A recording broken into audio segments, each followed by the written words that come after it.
দেখেন এই ভাঙা হাত, তার মধ্যেই কিন্তু পরিশ্রম চলছে, ঔষধপত্র ঠিক মতো খেতে পারছেন না। আসসালামু আলাইকুম। রমজান মাসে 500 পরিবারের মাঝে সেহরির আইটেম পৌঁছে দেওয়ার দায়িত্ব নিয়েছি। আজকে 11তম দিন, আজকে আমরা 11 জনকে দিব।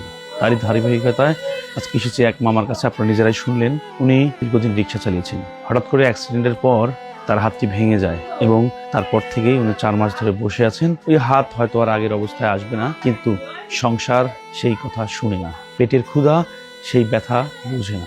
আমরা প্রত্যেকই মানুষ। রমজান মাস, এই রমজান মাসে আমরা সবাই মামার জন্য দোয়া করি যেন উনি সুস্থ হয়ে আবারও কর্মক্ষেত্রে ফিরে আসতে পারেন।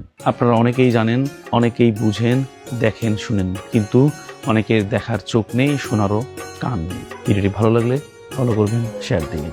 এই সমস্ত মানুষ আমাদের আসল হিরো।